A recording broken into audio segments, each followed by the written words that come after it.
बिस्मिल्लाहिर्रहमानिर्रहीम अस्सलाम वालेकुम and welcome to my channel. उम्मीद है कि आप सब खैरियत से होंगे। जैसे कि आप सबको पता चल चुका है कि 2 जून से जो है ना इसकी रजिस्ट्रेशन स्टार्ट हो गई है। ठीक है, मैंने पीछे भी वीडियो में कहा था कि अभी आप लोगों ने ख़ुद से फॉर्म नहीं फिल करने, सही है, क्योंकि उसमें से बहुत सारी चीज़ें हैं ना जिसको बहुत एहतियात से फ़िल करने होते हैं। अगर उसको आप एक दफ़ा गलत फ़िल कर दो तो आपका जो फॉर्म है ना तो वो रिजेक्ट हो जाएगा, सही है।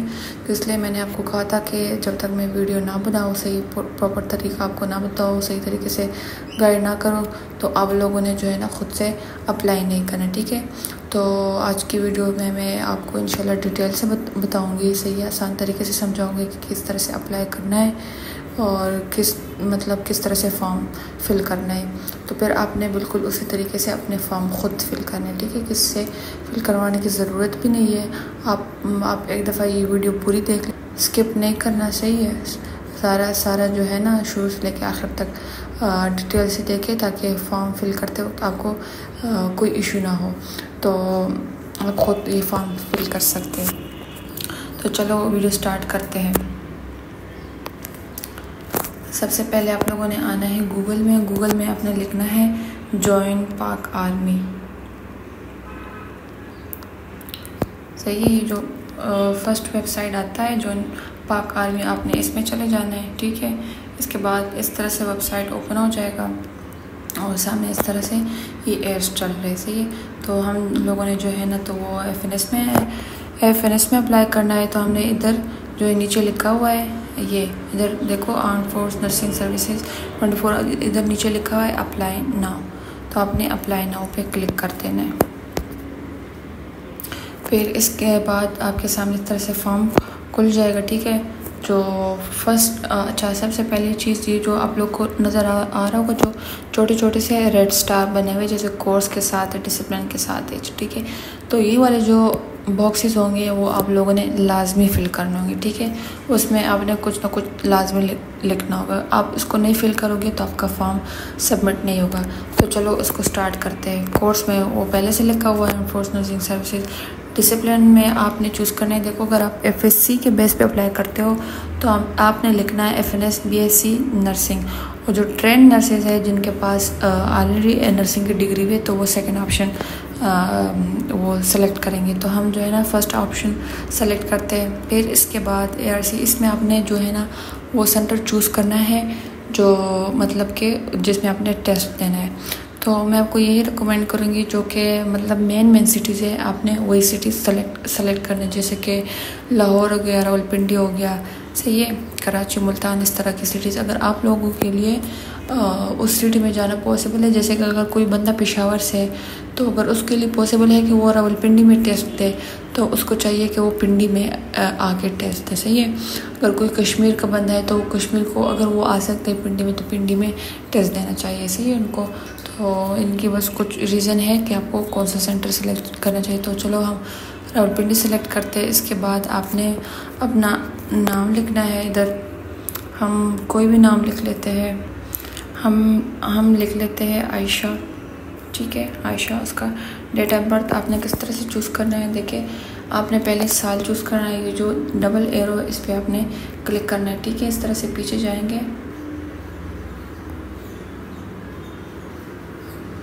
इस तरह से डबल एरो पे पहले आपने इस पर क्लिक करके ना पीछे जाना है कि कौन सा जिस साल में आप पैदा हुए थे, सही है। चलो हमने 2002 कर दिया। इसके बाद जो सिंगल एरो है इस पर आपने अपना मंथ चूज़ करना है। ठीक है, इसे पीछे जाएंगे, आगे पीछे करेंगे तो उसको वो मंथ चेंज होते रहेंगे।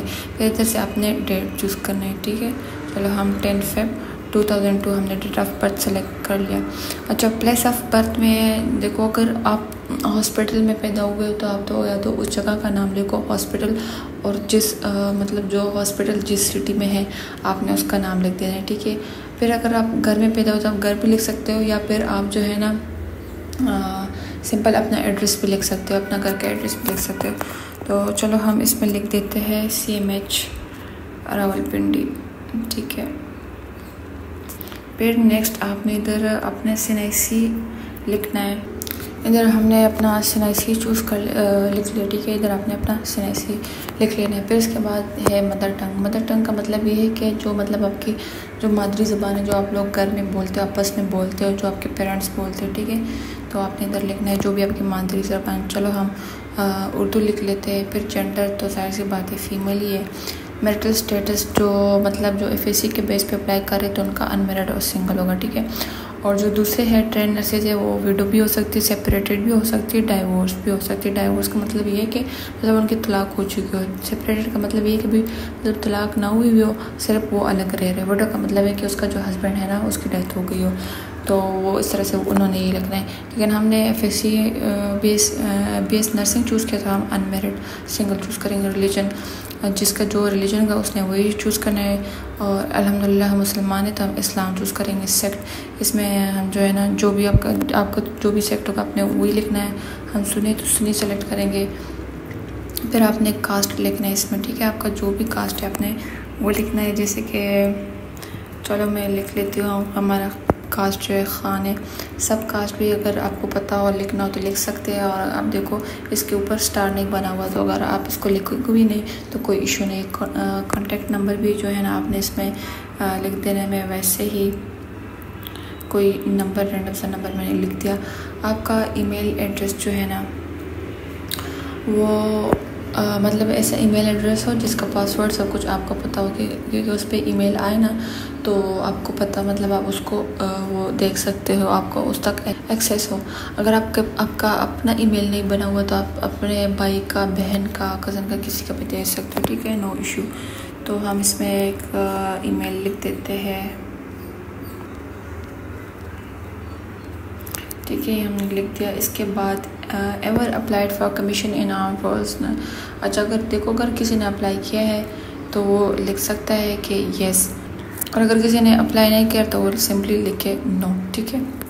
इसके बाद हमने पिक्चर इधर अपलोड करनी है। पिक्चर का एक चीज़ का हमने ध्यान रखना है कि उसका जो साइज़ है ना वो ज़्यादा बड़ा ना हो। अब इधर नीचे लिखा भी है please upload your 1x1 passport size picture with blue और white background in formal dress, size not more than 300 KB। तो जो है ना साइज़ उसका 300 KB से ज़्यादा नहीं होना चाहिए। बैकग्राउंड या तो वाइट हो और या जो है ना ब्लू हो। तो हमने क्या करना है, हम इधर से एक पिक्चर चूज़ करते हैं। हम इधर से सिंपली की पिक्चर हमने वैसे ही चलो चूज़ कर लिया। अब देखो इधर आ रहा है कि file size should be less than 10। अभी पिक्चर ज़्यादा है इसका साइज़। अच्छा तो इसको आप किस तरह से रिड्यूस कर सकते हो। हम इसमें ना एक दूसरे ऐप में चले जाते हैं। इधर से ना इधर हम लिख देते हैं रिड्यूस इमेज साइज़। ये मैंने पहले सर्च किया था, आपने इसमें यही लिख देना है रिड्यूस इमेज साइज़। फिर जो हमारे पास जो पहला वेबसाइट आ रहा है आपने इस पर चले जाना है, ठीक है।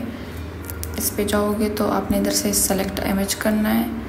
इमेज सेलेक्ट करोगे तो आपने इधर से वही इमेज सेलेक्ट करना है। फिर इधर से आपने करना है रिसाइज इमेज। इधर से आपने डाउनलोड कर देना है, ठीक है। सिंपली हमने डाउनलोड कर दिया। हम चले जाते हैं अपने उस पर। इधर से हम दोबारा वो ये पिक्चर अपलोड करेंगे, सही है। तो ये लो ये अपलोड हो गया, ठीक है। अच्छा अगर किसी के पास पिक्चर हो लेकिन इसका बैकग्राउंड वो ना हो, ठीक है। उनके पास जो है ना बैकग्राउंड कोई ब्लू या वाइट में पिक्चर ना हो तो हमने क्या करना है, हमने फिर गूगल में चले जाना, उधर लिखना है रिमूव बैकग्राउंड। तो आपने सिंपली इस वेबसाइट में चले जाना है, ठीक है। इधर आपने जो है ना इमेज अपलोड कर देना है। तो अभी इस टाइम मेरे पास गैलरी में कोई इस तरह से पिक्चर नहीं है कि मैं अपलोड करके दिखाऊँ आपको, तो ठीक है। उधर से जो है ना इसमें इस लिंक पे जाके आपने उधर पिक्चर अपलोड करनी है अपनी। फिर उधर ऑप्शन आएगा रिमूव बैकग्राउंड, उधर से पिक्चर आपने बैकग्राउंड जो है ना वो रिमूव कर देना है। फिर उसके साथ ही उधर कलर्स आएंगे कि किस तरह से बैकग्राउंड आपने रखना है। तो उधर आपने ब्लू कलर चूज़ करना है या वाइट चूज़ करना है, तो इस तरह से बैकग्राउंड आ जाएगा और आपने वो पिक्चर डाउनलोड करके इधर अपलोड कर देनी है, सही है। तो चलो अब नेक्स्ट जो है ना एड्रेस डिटेल। तो देखो प्रेफरेंस अगर आप पंजाब में रह रहे हो तो आपने पंजाब लिखना है, गिलगित में रह रहे हो तो गिलगित। जैसे हम चलो के भी के कर देते हैं, जिस प्रोविंस में आप हो तो आपने वही लिखना। हमारा डिस्ट्रिक्ट क्या है, तो डिस्ट्रिक्ट जो है ना वो हम इसमें कोई भी कर सकते हैं, जो मतलब आपका अपना आपने तो वही करना है, ठीक है। और हम मर्दान कर देते हैं। तहसील आपका जो तहसील होगा आपको पता होगा वो कौन सा है, आपने वही कर देना है। डोमिसाइल आपका जिधर का डोमिसाइल आपका बना होगा आपने उधर का डोमिसाइल जो है ना वो सेलेक्ट करना लिख लेना है। अच्छा, अर्बन और रूरल, अगर आप देहात से हो, देहाती इलाके से, तो आपने वो रूरल कर देना है, और अगर शहरी हो तो आपने अर्बन लिख देना है, ठीक है। तो हम रूरल कर देते हैं। पोस्टल कोड, अच्छा अगर आपको पता ना हो कि आपका पोस्टल कोड क्या है तो आपने सिंपली फिर से गूगल में जाना है, ठीक है। गूगल में आपने लिखना है, अपना इलाका लिखना है, आपने उधर का जो है ना ये आगे मैंने रावलपिंडी का पोस्टल कोड वो लिखना है। तो उसमें बहुत सारे फिर जिप कोड आ जाते, तो फिर आपने जो है ना आप जिधर का जो एग्जैक्ट लोकेशन है आपने सेम वही लोकेशन डालना है, ठीक है। जैसे मैं इधर लिख लेती हूँ ना वेस्ट रावलपिंडी पोस्टल कोड, ठीक है। तो ये हमारे पास आ गए इसके पोस्टल कोड, ये जो 460 और 60 हमने ये उधर लिख देना है। आपने मतलब एग्जैक्ट लोकेशन गूगल में डाल लेना है और साथ में लिखना है कि इसका पोस्टल कोड, तो उधर का आपके पास जो है ना पोस्टल कोड आ जाएगा। हम इधर इसमें लिख देते हैं कि 46060 पोस्टल कोड करंट एड्रेस। अच्छा, पोस्टल कोड करंट एड्रेस का मतलब ये है कि अभी आप जिधर रह रहे हो ना, ये जो ऊपर वाला है आपने ये उस जगह का पोस्टल कोड देना है कि जिधर मतलब आपका जिधर आप हो, जिधर आपके पैदा हुए, जो आपका परमानेंट एड्रेस होता है।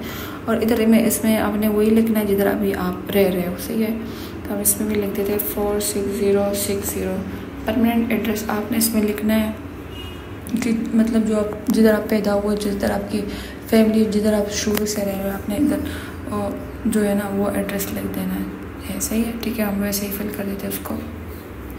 अब एजुकेशन आता है, ठीक है, सारे फॉर्म फिल हो गए। अब एजुकेशन इधर आपने लिखना है ऐड एजुकेशन। अब इसमें पहले ऑप्शन में आपने जो है ना मैट्रिक के बारे में लिखना है, ठीक है। क्वालिफिकेशन डिसिप्लिन इसमें हमारा क्या था, मैट्रिक में जो है ना हम साइंस मतलब हमने साइंस पढ़ा हुआ है, CI साइंस, हम साइंस लिख देते हैं। फिर स्कूल इंटरनेम, अच्छा आपने जिस स्कूल से पढ़ा है तो आपने उस स्कूल का नाम लिखना है, ठीक है। पूरा नाम, इतना लंबा नाम लिखने की ज़रूरत नहीं है। जैसे आपका घर है हाई डिग्री स्कूल तो आपने बस सिंपली उसका नाम लिख देना है। पासिंग ईयर, आपने किस साल में पास किया था आपने उस साल में लिखा है। मतलब जैसे 10th का एग्ज़ाम जिस साल में आपने दिया था, जिस साल में आपका वो आया था रिज़ल्ट, आपने वो साल लिख देना है। रोल नंबर ठीक है, आपने लिख देना है तब का जो आपका रोल नंबर था। और फिर डिवीज़न, फर्स्ट डिवीज़न, ठीक है, जो भी आपका डिवीज़न आपने लिख देना है। ग्रेड लिख देना है, लिख लो चलो। परसेंटेज हम लिख देते हैं 93, सही। रिज़ल्ट स्टेटस क्या था, पास था या क्या, रिज़ल्ट अवेटेड हम पास लिख देते हैं। फिर qualification group, inter qualification group, तो वो जाहिर सी बात है साइंस है, ठीक है, SCIN साइंस।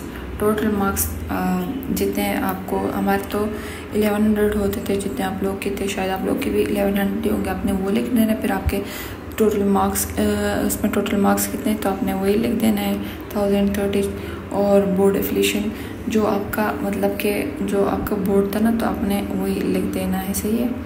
तो हम ना इधर से चलो ये चूज़ कर देते हैं।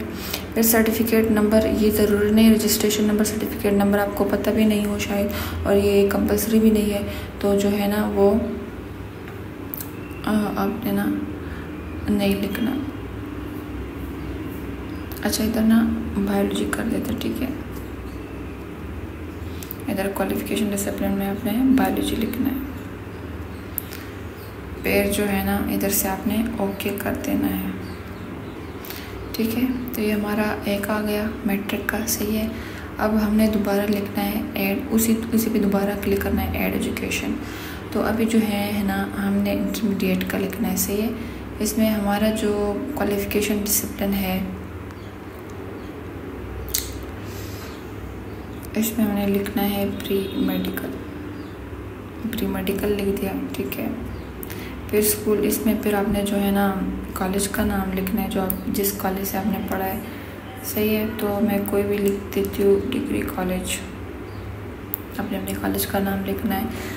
फिर जैसे हम जिस साल में आपका ना पास आउट हुए वो, तो आपने वो वही लिख देना है इसमें, ठीक है। रोल नंबर आपने लिख देना है, जो भी आपका रोल नंबर था।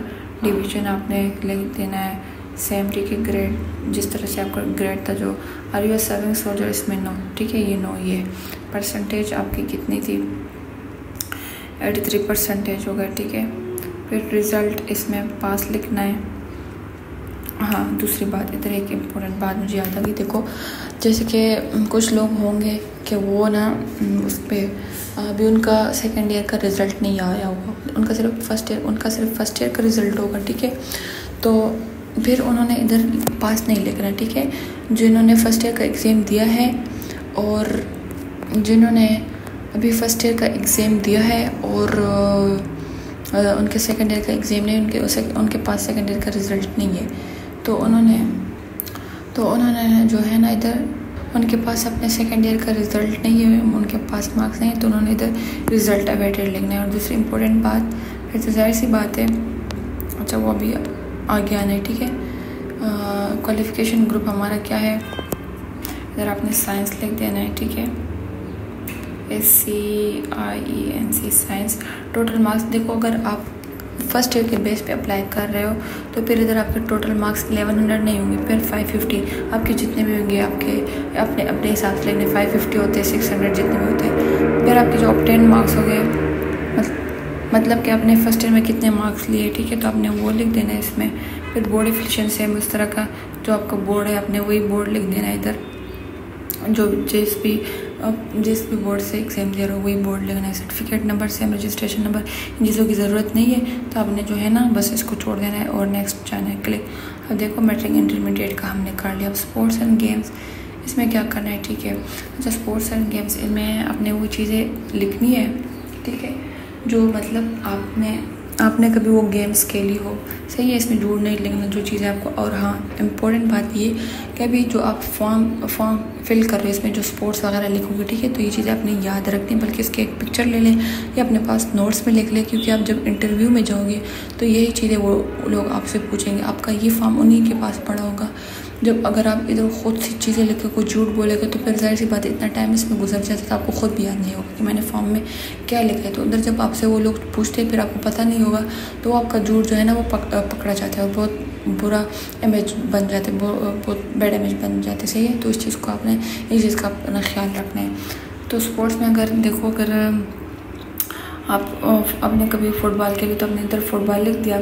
टीम, अगर स्कूल में कॉलेज में जहाँ भी जो है ना, अगर जैसे स्कूल में फ़र्ज़ करो अपने स्कूल में फ़ुटबॉल खेलते तो आपने फिर इधर लिख देना है कि स्कूल में, ठीक है, इसका नेम लिख देना है। सही है, डिस्ट्रिक्ट लेवल या जो प्रोविंशियल जो भी था वो भी लिखना है। कॉलेज नेम लिखना है, डिस्ट्रिक्ट का नेम लिखना है और प्रोविंस का नेम लिखना है। सही है।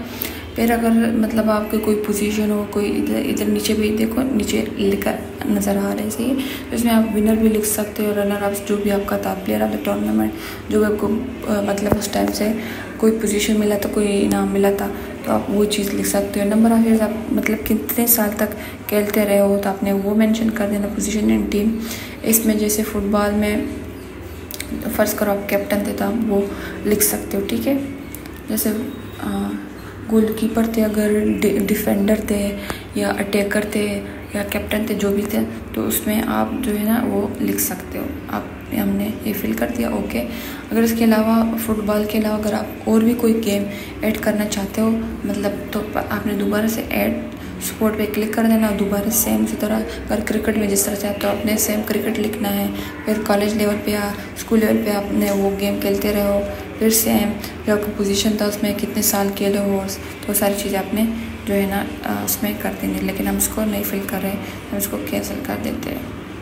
अब नेक्स्ट, नेशनलिटी हमारी पाकिस्तानी है, ठीक है। पासपोर्ट डिटेल, अगर आपके पास पासपोर्ट है तो आपने इधर पासपोर्ट का नंबर देना है, पासपोर्ट का टाइप जो भी थे, डेट ऑफ इशू और और प्लस आप वो सारी चीज़ें लिखनी है।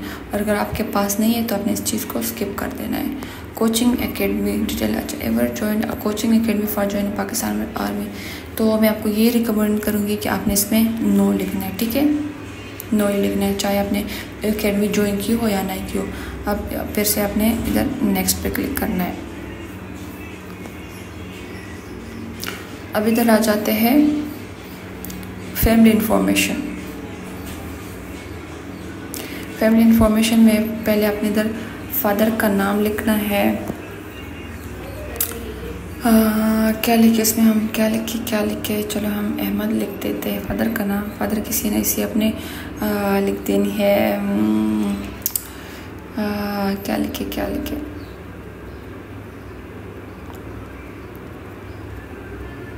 ये आपने लिख दिया, ठीक है। फादर पासपोर्ट, अच्छा प्रोफेशन की डिग्री। अब आपका फादर जो भी जॉब करता है आपने इसमें से सेलेक्ट करना है, ठीक है, कि कौन सी कैटेगरी में आते हैं।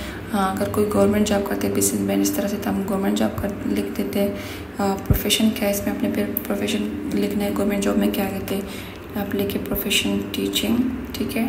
फादर एजुकेशन, इसमें आपने एजुकेशन लिखना है कि उन्होंने कितना पढ़ा है, तो अगर इंटरमीडिएट या ग्रेजुएट जो भी है तो हम वही लिख देते हैं। फादर इनकम कितने, जितना आपका इनकम फादर की इनकम होगा तो आपने वो लिख देना है, ठीक है। फादर डेट ऑफ बर्थ, आपने फादर का डेट ऑफ बर्थ लिखना है। सेम इधर पहले आपने जो है ना ईयर चूज़ करना है, ठीक है। सॉरी, साइड पे जाएंगे, इधर से मंथ चूज़ कर लेंगे, ठीक है। और दोबारा डेट, इधर से डेट हम चूज़ कर लेंगे, कोई भी डेट चूज़ कर लेते हैं, डन।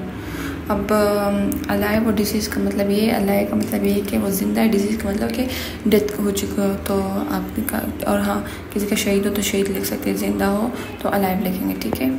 फिर सेम मदर का भी फिल करना है, उसका मदर का नाम क्या लिखे, शाहीन लिख देते हैं, मदर से नहीं इसी लिख देते हैं।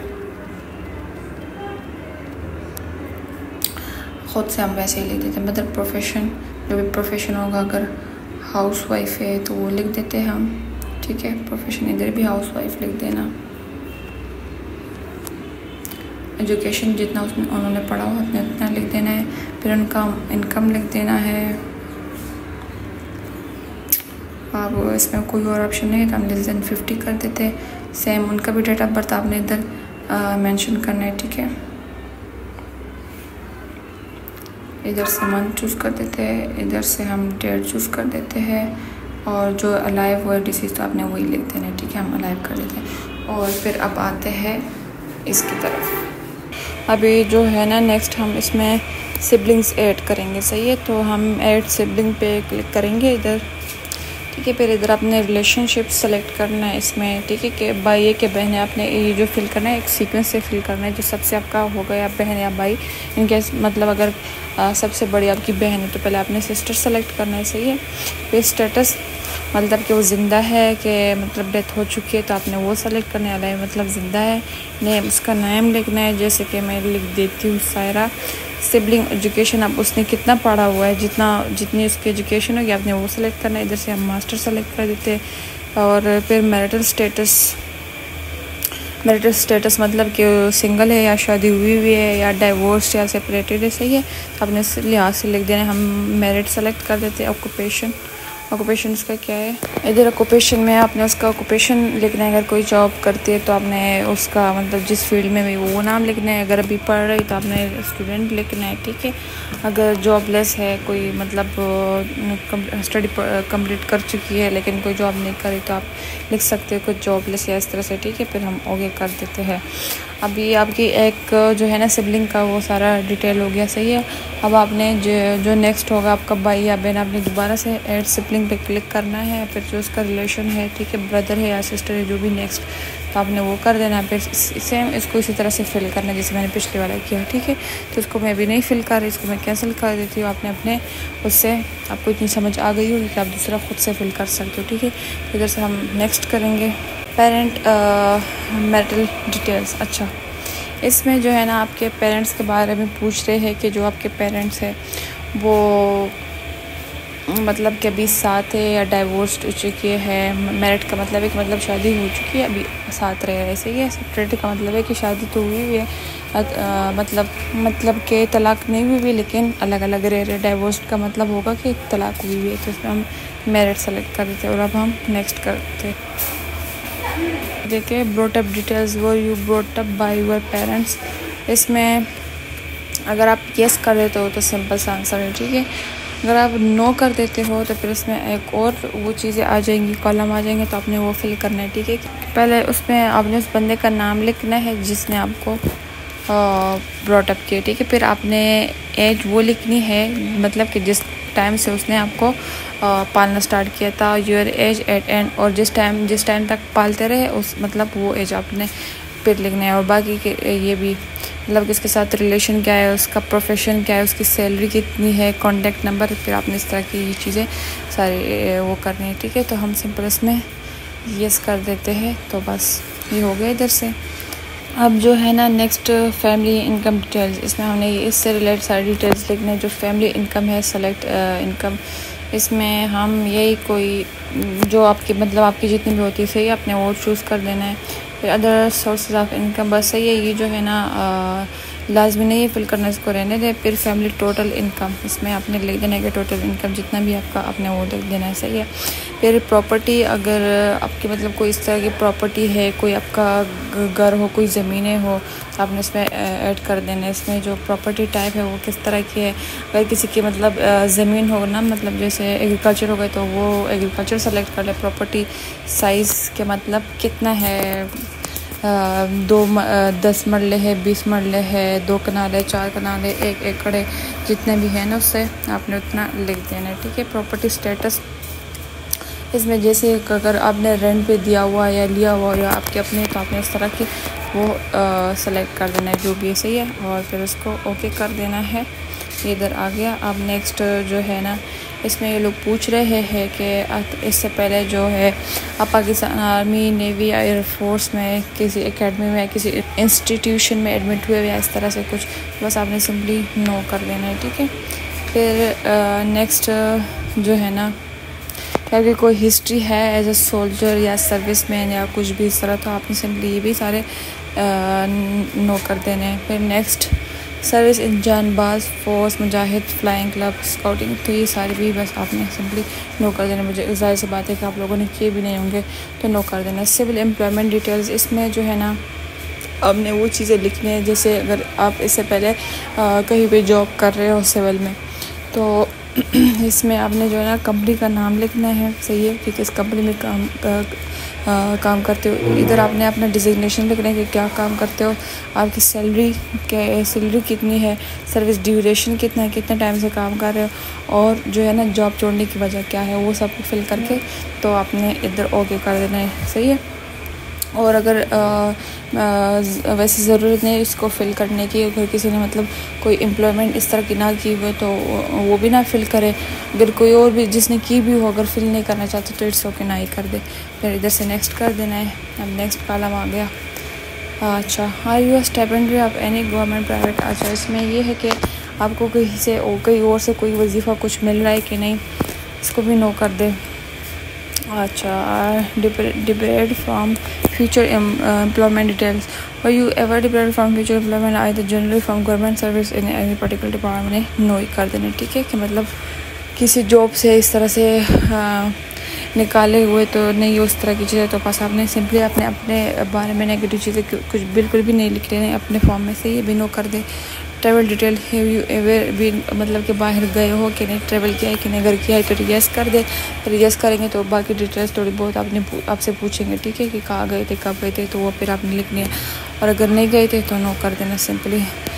हॉस्टल डिटेल्स, अच्छा, इसमें पूछ रहे कि आप इससे पहले कहीं हॉस्टल में रहे हो कि नहीं रहे हो। जो रहे हैं तो वो यस कर दे, जो नहीं रहे तो सिंपली नो कर दे। अगर आप रहे हो तो आपने यस कर देना है। फिर आपने इसमें डिटेल लिख देना है, ठीक है, कि हॉस्टल ड्यूरेशन मतलब कि कितने टाइम के लिए रहे हो, और कि आपकी उम्र तब कितनी थी कि जब आप रहना स्टार्ट हो गए थे, और तब आपकी एज क्या थी कि जब मतलब आप रह चुके थे, आप हॉस्टल से निकल गए थे, सही है। फिर इधर से जो है ना हम इसको फ़िलहाल नो ही कर देते हैं और जैसे नेक्स्ट कर देते हैं। अच्छा, अब इसमें जो है ना पूछ रहे हैं कि आपको कंप्यूटर का जो है ना नॉलेज किस हद तक है। सही है, तो इसमें आपने जो है ना यही चूज़ कर देना है। ठीक है। अच्छा, डेस्कटॉप डिटेल्स आपसे पूछ रहे हैं कि आपके पास मतलब अपने जो है ना जो आपके पास है लैपटॉप हो गया पीसी जो भी है आपने उसके बारे में थोड़ा सा बता देना है। तो आपके पास अगर जो भी है तो हम लिख देते हैं। जैसे मेरे पास डेल का लैपटॉप है, कोर i5 है,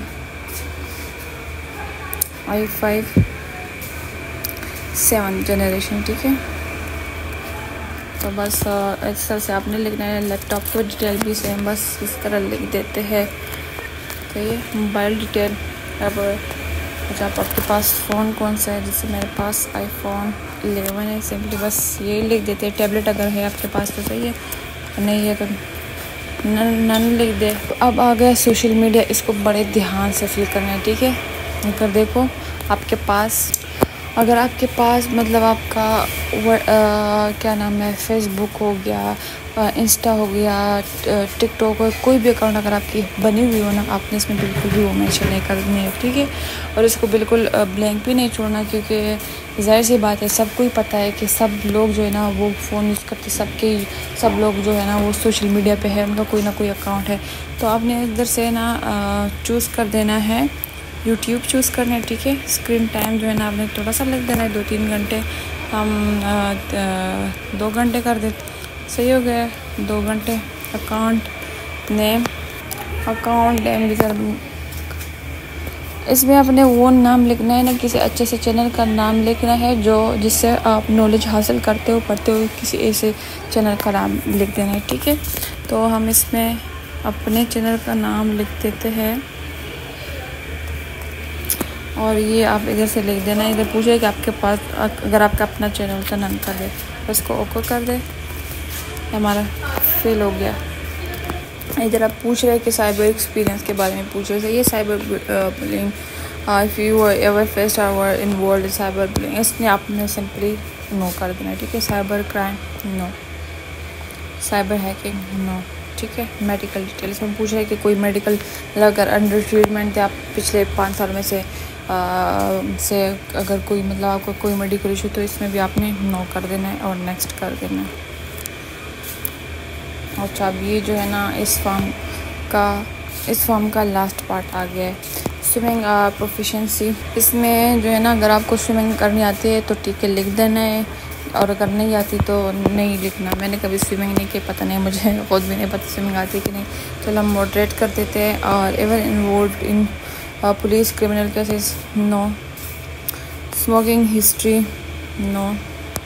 हॉबीज़, इसमें अपने हॉबीज़ जो लिखने हैं वो अपने याद रखने। ठीक है, क्योंकि वो इंटरव्यू में अक्सर पूछते हैं हॉबीज़ के बारे में।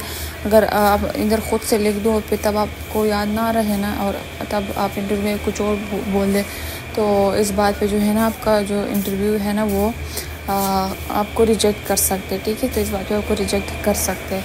तो इधर आपने याद से जो लिखने हैं ना वो आपने याद रखने में इसमें लिख देती हूँ। क्रिकेट, फुटबॉल, वॉलीबॉल, इस तरह की। ठीक है, what career will you adopt if you are not selected in army. अच्छा, इसमें पूछ रहे अगर आप आर्मी में सेलेक्ट नहीं होते तो फिर जो है ना आपने क्या करना है। सही, तो इसमें आपने लिख देना है जो भी आप सबके अपने अपने प्लान्स है। इसमें वैसे ही कोई लिख देती हूँ कि आई एम नॉट सेलेक्टेड इन पाक आर्मी,